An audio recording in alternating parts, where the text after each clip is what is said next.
Welcome to the Feel Your Best Formula podcast. Are you over 40 and tired of struggling with your weight, dieting, and constantly feeling like you're starting over with nutrition and fitness? Do you wish you had more energy? Do you want to lose weight and finally keep it off for good? I'm Lil, a certified nutrition coach and former registered nurse.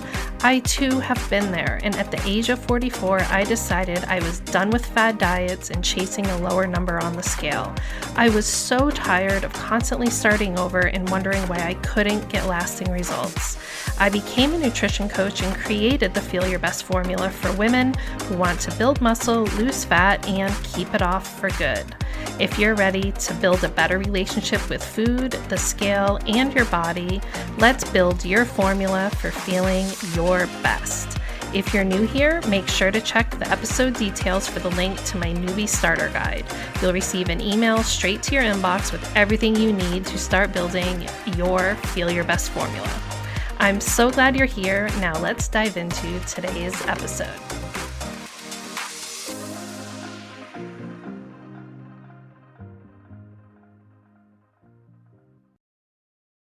Welcome to the Feel Your Best Formula podcast. I'm Lil, and today we're going to talk about one of the most critical pieces of your Feel Your Best formula.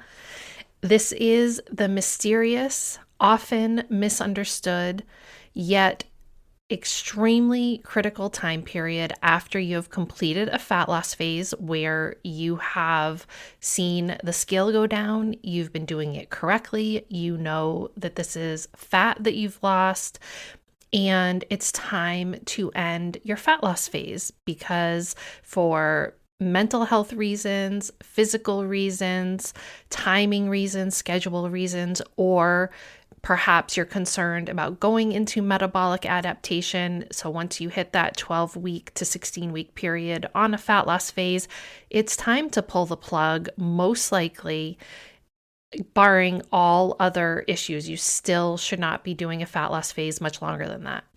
Everything I say when it comes to any suggestions on an individualized level, please understand there is nuance and circumstances that are unique to everyone. This is why the further I get in my career as a nutrition coach, the more I believe this is what people need. Cookie cutter approaches and trying to figure things out on your own when you are not armed with the information and expertise to make decisions that are going to benefit you in the long run. It is the wild, wild west out there, and having someone who can understand your individualized needs and help you make decisions that match your goals and work for your lifestyle, it is truly the best way to ultimately build those habits that are going to work for you. And that's why it can be hard for me to give just general step-by-step information on this podcast, because there's always going to be that one person that what I'm saying is actually not the best thing for you. And if you do have a large amount of body fat to lose, then perhaps you can go longer in a fat loss phase. I did 8 weeks in a fat loss phase. I still have excess body fat that I ultimately would like to shed down the road, but I stopped my fat loss phase as I described in my previous podcast episode because it was just time, and I gave all the reasons why. But this critical period after a fat loss phase, no matter what your goals are, no matter what reason that you did the fat loss phase and what your long-term goals are, you need to treat this period just as diligently as you did your fat loss phase. You worked hard during that fat loss phase, and you don't want it to just blow up in your face like it has so many other times. This phase of the dieting process is basically a mystery to so many of you, and it was to me for decades as well. And the number one biggest mistake that you're making and that I had made is thinking that you need to continue to eat in a restrictive way to maintain the results that you achieved during your fat loss phase. So today, let's set the record straight. I'm going to share my top tips on how to transition out of your fat loss phase and return to maintenance. This is exactly what I'm doing right now in my own journey, and it's such a relief. It's like this weight is lifted because it's not a mystery anymore, and I know exactly what I need to do. I know what to expect, and I have clarity on what this process actually entails. So if you haven't already, please go back and listen to previous episodes about being in a fat loss phase. I talk about it quite a bit on this podcast, so I would really suggest you listen to those before I dive into today's topic, because questions might pop up that would be answered for you if you already listened to those previous episodes. I'm really excited to cover this topic because I'm guessing, like I said, you have had these same experiences over and over where you lose some weight or maybe you lose a lot of weight and then you just have a really hard time knowing what to do to maintain it. And I am someone that I lost a significant amount of weight, close to 35, 40 pounds after my pregnancies. I got down to a really low number on the scale. And I didn't gain all of it back for quite some time. I kind of stayed in this like 10-pound range where I was constantly gaining and losing the same 10 pounds. I now know that a lot of that weight I was gaining and losing was muscle that I was losing when I was dieting because I was doing in such a restrictive way. So understanding the cycle of weight loss and gain is something that we see it in every niche of the diet industry. Whether you go to a gym or you're doing a home program, even if you're working one-on-one with someone who seems qualified to be coaching you in this way, or maybe you're doing some sort of small group coaching where it isn't necessarily super one-to-one coaching, like they're not really dialed into everything that you're coming to the table with, and they're kind of giving you a general plan. Maybe they will do your macros do the calculation for you, but other than that, you're just getting general group coaching. You really have to be careful with that. And now, you know how when you're aware of something and you just start seeing it everywhere, I see everywhere this vicious diet cycle. Even before I started my fat loss phase, and because I intellectually knew what the process should be to do it the right way, I started seeing, I'm a woman in my 40s. So what do the vast majority of conversations in my age group turn to? Everybody talks about diets, and even the ones who successfully belong to gyms and, overall have a great relationship with workouts and stuff. I find that the nutrition side of things is still often in this vicious cycle where they're then doing a shred or a cut every 3 to 6 months because they're not learning how to maintain in a happy and healthy way in between these dieting cycles of restriction. And I just personally don't want to live that way. If it works for you to do that, where you're going to go ahead and completely slash your calories and just go nuts on, a very restrictive diet just to lose weight, and then go back to your normal eating habits, kind of with no rules for a while, and then you go back to the dieting. If that's what you want to do and you genuinely feel you're able to maintain your muscle, you're able to maintain the physique, and it's not detrimental to your mental health at all, then you can go ahead and do that. I'm not saying that everyone has to do it this way. What I am saying is that if you are someone like me who wants consistency and is so tired of the all in or all out mentality, I used to do a cleanse multiple times a year, whether it was a 3-day or 21-day cleanse. I used to just feel like this is the only way that I can see that scale drop, that I can get back to so-called clean eating and rid myself of my so-called sugar addiction, which is a whole bunch of nonsense for a whole other podcast episode. You are not addicted to sugar. Like, you're just not. So what's often going on with these restrict diet binging cycles is you just don't know how to live and maintain in a middle ground where you can still enjoy the way you look and you can still enjoy the way you eat, right? I think we often think, oh, if I want to look a certain way, then I've got to be restricting my food. I've got to be, quote, eating clean. And there's got to be all these rules around the way that I look. I'm only going to look a certain way if I'm dieting. And it is such a disordered way to look at things. Like I said, it's a vicious cycle of restrict, binge, and a lot of hazy, vague, in-between time where you're really not on the dieting side of things and you just don't really know what to do with yourself. And then once the scale and the fluffiness start getting too far in the direction you don't want to go, oh, time for another restrict cycle. And that's kind of what happens.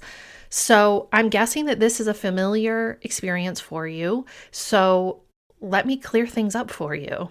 Number one, I'm going to cover what to do immediately when you are done with your fat loss phase. And no, it's not go out to eat and gorge yourself on all the foods that you deprived yourself on during the fat loss phase. Because remember, when we do a fat loss phase correctly, we still incorporate those foods that we love because that is how you do it the right way. You still save room for those treats, have a burger and fries every now and then, and do not live in this constant state of deprivation. Number two, I'm going to talk about what to expect from the scale when you are done with your fat loss phase. In number three, I'm going to share just my personal thoughts on tracking and how to work towards your long-term goals and how diligent you might want to be after a fat loss phase. So, number one, what to do immediately when you're done with your fat loss phase is you got to redo your calculations. You got to see what your new maintenance is. Remember, we're not in this vague, foggy world of, I don't know what to do. I lost weight and I just need to keep dieting. No, those calories of your calorie restriction, your calorie deficit when you were losing fat are not going to be the calories that you eat to maintain. Again, nuance here. If you have a very large amount of body fat to lose, you may have gotten yourself where this new calculation is a lot lower than where you were when you started. You know, if you've lost 20 pounds or something like that, then you're going to probably have a lower daily calorie amount that you're aiming for. But if you're like me and you lose somewhere between 5 and 10 pounds, you might be shocked to realize that you're just going to go back to eating the same amount of calories that you were eating before. The other thing I would suggest is during a fat loss phase, I suggest increasing your protein. And this is for a number of reasons. The two main reasons are, number one, you got to make sure that you're eating your protein and doing your strength training during the fat loss phase so you can preserve your muscle. And number two, eating more protein keeps you more full and satisfied between meals, which is super important during a fat loss phase. Now, when you're in maintenance and you're going back to a building phase, it's actually shown that if you're in maintenance or a surplus, you actually don't quite need as much protein during this time because your body is well fed and nourished. So as long as you're getting a decent amount, an adequate amount, then that's enough. Then you can just go ahead and do that. That's the 0.8 grams per pound of body weight, which is, I'm a little bit higher than that right now, but not as high as I was during my fat loss phase. And it's just a little bit easier to hit that protein goal. Maybe not at first if you're a newbie, but it's easier for me now to just easily hit that 0.8 grams per pound of body weight. And it makes things really easy. So you need to recalculate your calories. You need to recalculate your protein. And you need to move forward and not be afraid that, oh my gosh, I'm not now in a lower calorie, daily calorie amount, because it is a range, and you're not all of a sudden now going to be eating 200 calories less per day if you just had a little bit of fat loss, because your body mass is what dictates that calorie level along with your activity level. So maybe you've increased your activity level. If you find that you're still losing weight when you go back into maintenance, then maybe you even need to eat more. So this idea that we need to perpetually eat what we were eating when we lost the fat is very outdated. And I personally feel that every single diet program I did in the past completely did not explain how to maintain afterwards. It's not that hard, because when you're working with hard numbers and you know what to aim for, and then you know how to adjust things based on the data that you get, it's really, really easy. Okay. And that's why a lot of diets don't want you counting macros, because you have the hard facts. When you are understanding how many calories you should be eating, what your macros look like, and you're tracking your food and you're understanding your activity level, then it's real easy to figure things out. How to gain weight, how to lose weight, how to build muscle, how to lose fat. It's real easy the more educated you are, right?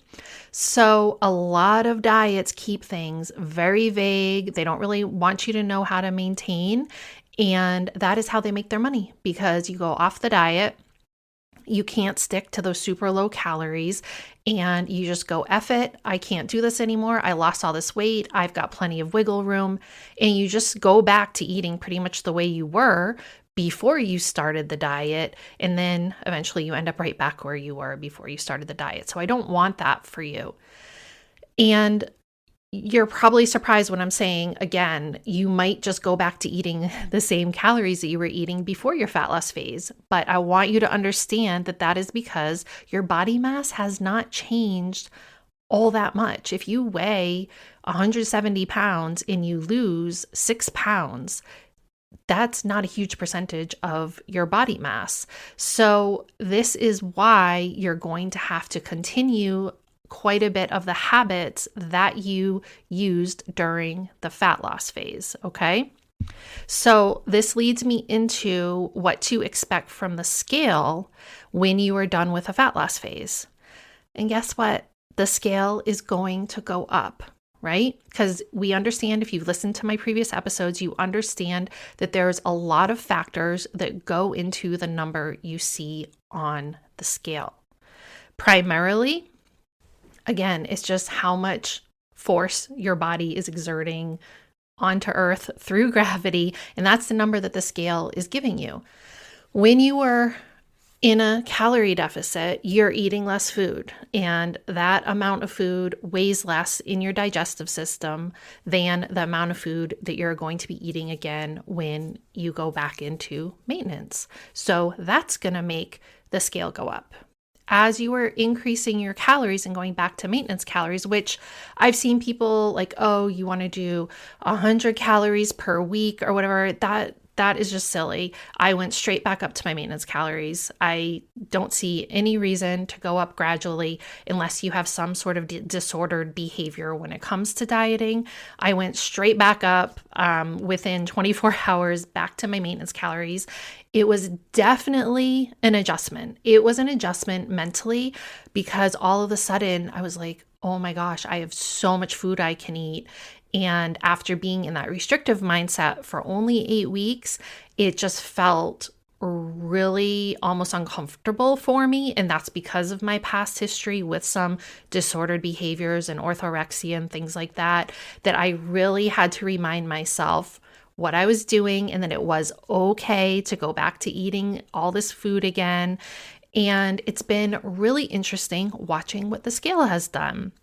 So as we know, I already said you're eating a larger volume of food, which is going to add mass to the, your body, because it's inside your body, and that can make the scale go up. And then also you're going to be eating more carbs, because again, Yes, I went down a little bit on my protein goals, but you're backfilling those calories of each meal with more carbs, okay? And how are carbs stored in our body? Well, they're stored in our muscles for energy, and that adds some weight. And for every gram of carbs, you are adding 3 grams of molecules. All right. So carbs cause your body to hold on to water. And between all of that, you're going to see a little bit of the scale go up. And that's why low carb diets make the scale go down, because you're just not putting carbs and water in your body. It has nothing to do with fat. So I knew the scale was going to go up from that as well. In addition, I kind of threw a little bit of a curveball in things because I had been dying to start creatine, and I did not want to do it during a fat loss phase because it's very normal. Creatine causes your body to absorb more water into your muscles as well. And I wanted to get as pure results as possible from my fat loss phase. So I wanted to wait until after my fat loss phase to add in the creatine. And I actually started adding in the creatine, I think 2 days after I ended my fat loss phase. So I knew the scale was going to go up because of the increased food. I knew that the scale was going to go up because of the creatine. And I also was just curious with my workouts, if being able to really push myself now that my body was being fueled properly. I knew that on leg days, I might see a little bit more inflammation and the scale might go up. What has been really cool about this process is, number one, I can literally see that I am maintaining the fat loss, even though the scale has gone up, because this is all just stuff that is not fat. I've also been tracking my food because I want to make sure that this is my true maintenance number. And even though I'm going to see some fluctuations with the creatine can cause you to gain anywhere from like 2 to 6 pounds in the first week that you take it. And now I know what the numbers I'm seeing is only causing me to gain about 2 pounds from what I can see.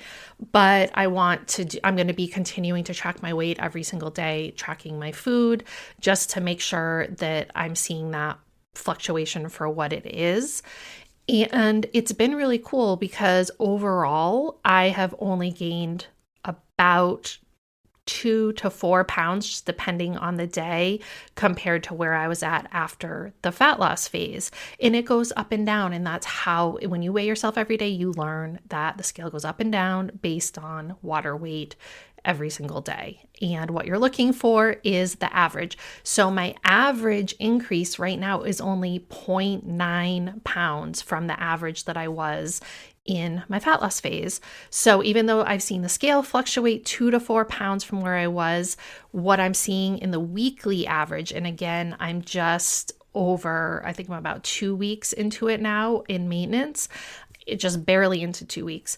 And I can see that the average is up only 0.9 pounds from what the average was before. So I really haven't gained a lot from the food that I'm eating or the creatine even. So that has just been interesting to see. And I know that I'm going to need to track really diligently for at least another 2 to 3 months just to see where I'm at. I want to make sure that the weekly average on the scale is not continuing to go up, because that's going to be an indicator that I'm gaining fat back. And it is the holiday season, so I'm probably more at risk for that if I was not tracking. Now, like I said, the scale is going to go up, and you could see it go up as much as 5 or 6 pounds just from the food volume, just from the water weight. And that is something that's totally possible. But if you are not tracking your food, if you are just eating willy-nilly and you're not making sure that you're staying within your calories, you're not hitting your macros, and you're just kind of having a big free-for-all buffet because you were so restricted during your fat loss phase, then you can expect that you're probably going to start gaining fat. But I kept my habits exactly the same: strength training 4 days a week, making sure that I'm getting plenty of sleep, rest, water as best I can. I don't live in a bubble. I do my best, just like you. But when you are tracking these things, then you can have the confidence to know that number that I'm seeing on the scale is not fat. However, if you're not tracking those things, you don't know. You don't know. If the number on the scale is continuing to go up week after week, month after month, year after year, you're eating too many calories and you are gaining fat. That is just how it works. Day-to-day fluctuations are water weight. Consistency of the scale going one direction or the other. If it's going up, it's most likely fat unless you are someone who's doing a surplus, intentionally doing this with a strength training program and gaining muscle, which is probably very, very, very, the chance of you as a person listening to this, very slim chance that that's you. Most likely you're gaining fat because you're eating too many calories. That's just the honest truth. But when you do a fat loss phase the right way, and then you enter maintenance mode the right way, understanding you need to give the maintenance mode just as much attention as you did the fat loss phase, but you're not going to be as tired, you're not going to be as fatigued because you're going to be able to eat and your body's going to be satisfied and nourished. So the fact that you should be tracking your food, you might want to take one day off a week of tracking your food. Like choose one day a week where you're not going to track your food. You can't use it as an excuse to just eat like a garbage can, but you can give yourself a little bit of a break and just trust yourself. Trust yourself that you know how to do this. If you don't trust yourself to not take a day off of tracking, then you should not have done the fat loss phase in the first place. Okay? So my personal suggestion on tracking is you need to continue to track your food. You need to have your new calories calculated in the best way possible. I would definitely recommend having someone like myself do it for you, because unless, you're an expert certified in some way, then the chances of you not doing it in the best way are very high. Continue tracking your weight every single day. Continue tracking your food, making sure you're hitting those protein goals, those fiber goals. Continue tracking your activity level. This is so, so important, because if you are not keeping up with your steps, especially this time of year, it's winter out, and I'm helping a lot of my clients right now work through the dip they're seeing in their activity level, right? If you're not tracking, you cannot say, I don't know why I'm seeing the scale go up. I don't know why I'm gaining weight. You don't know because you are not doing anything that would give you the information to show you why. Once you start tracking, you can get the data you need to understand why you're seeing the results that you're seeing. So you need to continue to do this. You can possibly I would really suggest taking at least one day off of tracking per week for the mental load, for the confidence in knowing that you know how to eat, because this is ultimately the goal, that you are not going to be tracking for the rest of your life. You are tracking during this time when you are educating yourself and you are training towards certain goals, and the nutrition side of things has just not been something that you have done correctly or understood. You have to take the time to educate yourself and learn how to do it right. You have to, it's an investment that will lead you to a point where you no longer have to do it. And so that's what I'm going to do. I'm going to continue tracking and maintenance probably through February, maybe even March. I might then just track a couple days a week, 3 or 4 days a week. Might not track at all. I'm going to see. And again, this is where nuance comes in. If you're following a cookie cutter plan that says you got to do this week 1, this week 2, this month 1, this month 2, How do you know that's going to work for you? You don't know how you're going to feel about things, and you can't predict exactly where you're going to be a week from now, a month from now, or 6 months from now. You are only going to know as you go through the process. And when you get to that point, then you have to make the decision on how to move forward. But following a cookie cutter plan that is telling you certain expectations is just going to lead you to failure because it's not meant for you. It's not created for you.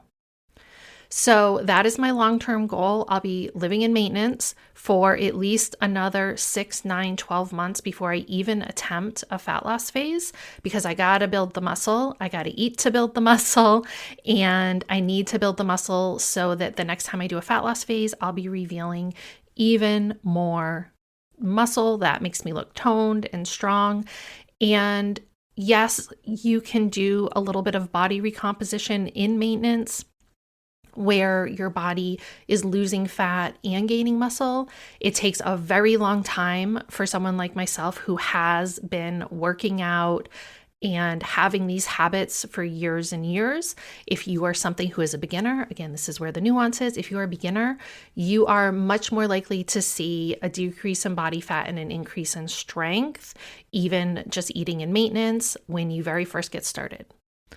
Something else that I thought about during this phase, why a lot of people out there continue to do beginner workout programs and think that they're going to get long-term results with beginner programs, is because you see those quote newbie gains, those newbie changes that you get in the beginning when you can even be in a calorie deficit or maintenance, and you can really see big changes when you're new to all of this.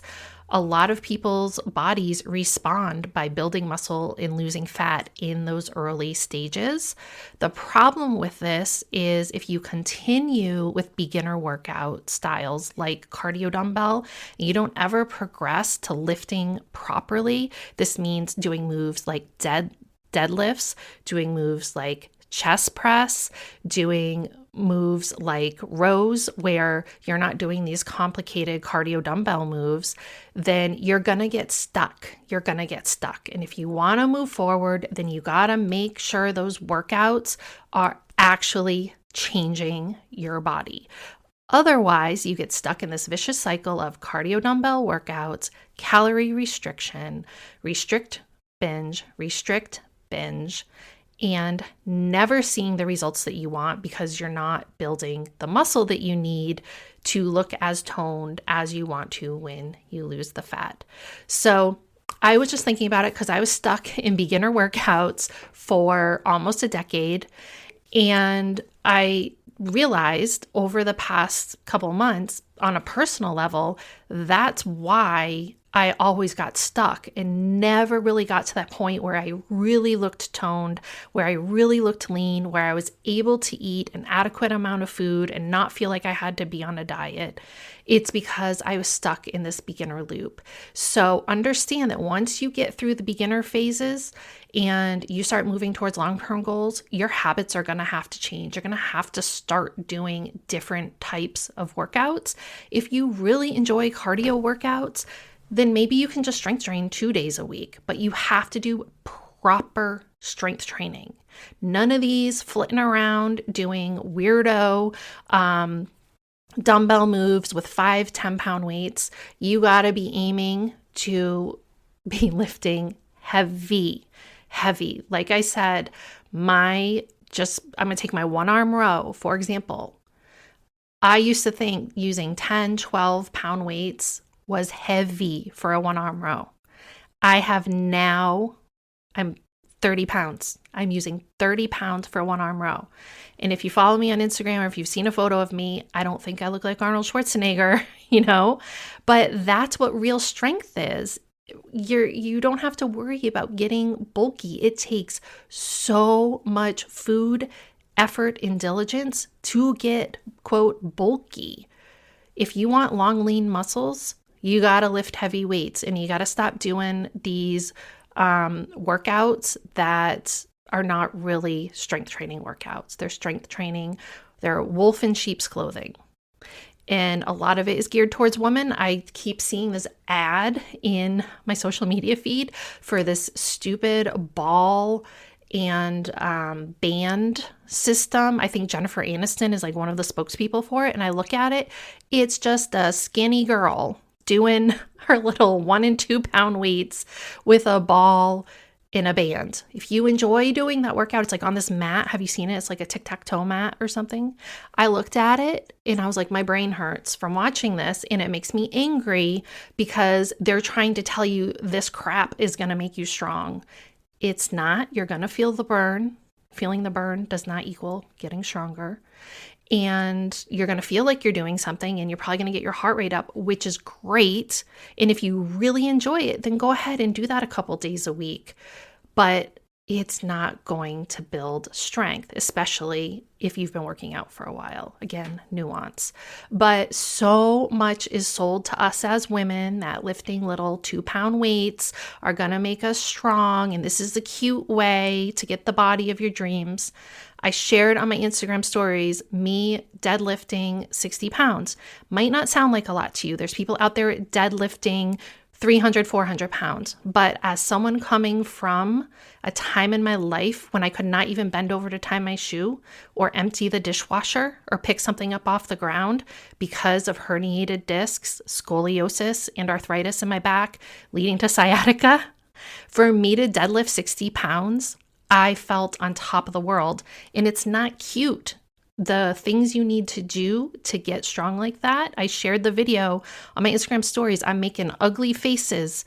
When I bend over, you can see the rolls in my stomach.